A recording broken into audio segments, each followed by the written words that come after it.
Drop, Mike's Instant Movie Review, the movie Drop. Should you go see it? Should you go not? I'm kind of mixed on this one. I don't think this is a life-changing movie. I think it's fine for entertainment. You can see this one.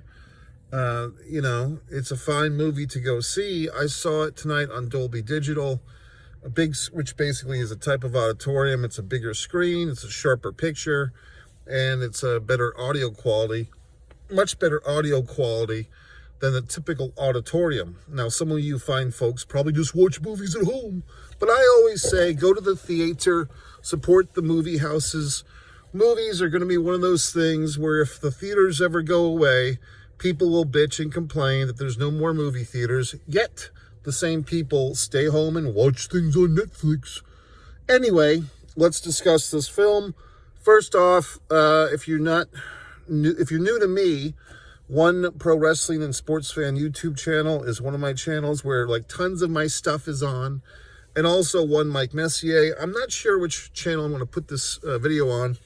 Also, I'm still thinking about starting a whole different online presence. So if you have any suggestions, put them in the comments for where I should take my act, because YouTube has not been kind to me in recent months. So let's discuss this movie. First off, it's a Blumhouse movie, which I did not know going into it. I do like Blumhouse. They have made many great horror films. Don't ask me to name them off the top of my head, but they've made many great horror films. The thing is, though, it's getting to a point with Blumhouse where a lot of their films start to feel like there's a pattern, or as just a certain vibe to some of their films, and I don't know if I could put my finger on it. There was the one not too long ago with like the pop star and the concert and the father bringing his daughter to the concert, and I don't know, it just feels like was it called Trapped or something like that? It feels like a lot of their movies have the same type of thing where someone is in crisis. This movie is a MILF in crisis movie, but it could be anybody. It could be a parent, could be a kid, but it's always like one central character is being threatened and they can't tell anybody, or else someone will get killed.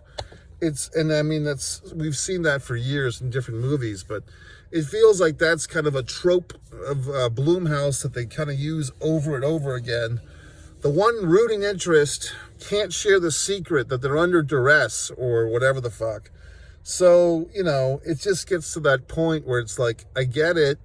This is not a sequel. This is not a spin-off movie as far as I know. It's not a remake, but it all feels very familiar at some point. A few things I did like about this movie. I liked the casting of the MILF, Violet, blonde lady, very pretty. I mean, that's how they do these things. Like, the Hollywood standard for an attractive woman is so high that this woman's supposed to be like a middle-aged single mom, widower, and she's still gorgeous. I mean, extremely attractive woman, sparkling eyes, nice thin body, all the wonderful things, classic all-American beauty, but very pretty. I mean, you can't argue with that. And she was a good actress. I mean, I thought she emoted appropriately. The kid was kind of she's got a kid. Kids under duress. It's always like these really hot moms that have the goofy kids, no offense. Then you've got the sister. The sister character kind of reminded me of Rashida Jones. Sometimes she's known as Quincy Jones's daughter. She was on The Office as like the distraction girlfriend in the other town, and then she used to be the fucking wife of Phil Rudd and everything. But yeah, Rashida Jones, it's not her. So all these things I'm saying about Rashida Jones, that's not this actress, but she's kind of cut from the same cloth, as they would say, meaning she looks like her. What else? So I guess one thing about this movie, I'm not going to give you all the details, but there is a very climactic moment, like a 5-minute exciting scene, and then like a little 2-minute lull, and then like another 6 or 7 minute exciting scene. towards the end of the film, I just feel like I felt kind of claustrophobic and even got a little tired watching this movie, because a lot of it is just talking head and suspense and the woman checking her phone because she's getting all these threats on the phone.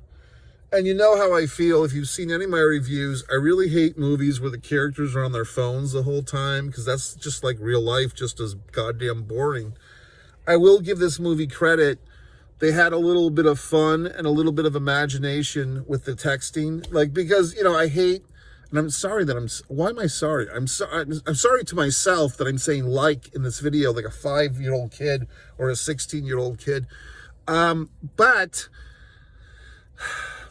they did do some nice things with the texting on screen. Like they did some nice things. Like if you saw the movie, you know what I'm talking about. But instead of just the text bubbles, like the 50 Shades of Grey movies did so horribly, and every movie now, or a lot of movies do, like the text bubbles, like the asshole characters texting, and we just see a big bubble on the screen. It's so goddamn non-cinematic, and it's so lazy. But with this film, I will give them a little credit.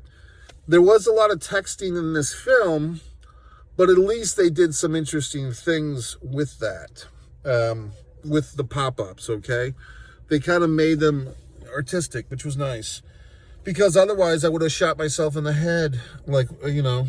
But beyond that, I mean, but just the fact that the movie relies on the texting so much, I don't like that. And it's just, I wish I could get it through to these asshole screenwriters and these asshole directors.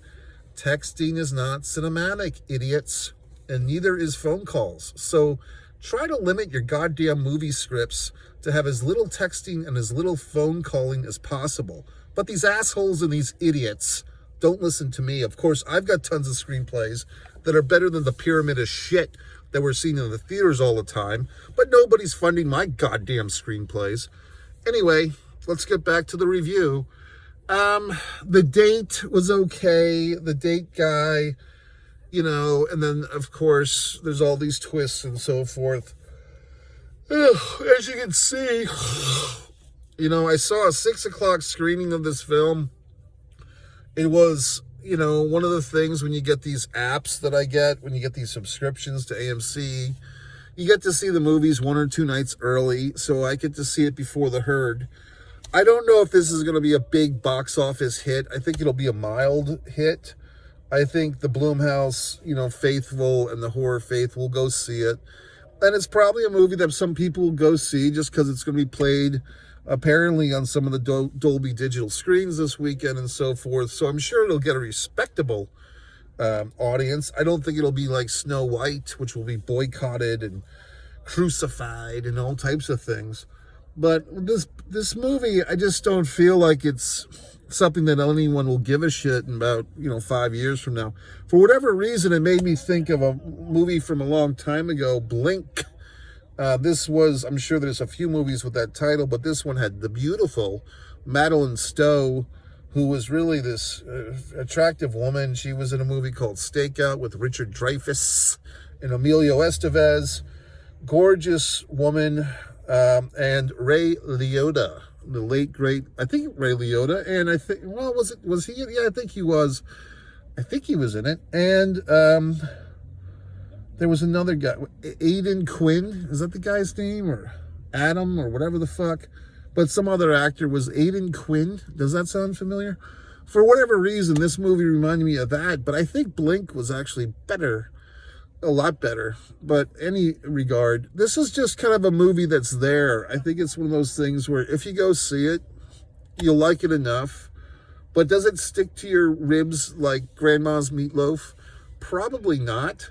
It's just like a movie you see, and then you go home and you do something else. So I can't really give it a recommendation. I'd say out of 5 stars, I'd give it 3. And that might be, you know, me being a nice guy. In other words, MikeMessier.com. Like I said, MikeMessier.com. All my wonderful social media now is pretty much under the banner of one Mike Messier, the number 1, then Mike Messier. And if you have any suggestions for my next internet outlet, I'm willing to accept them in the comments. Goodbye.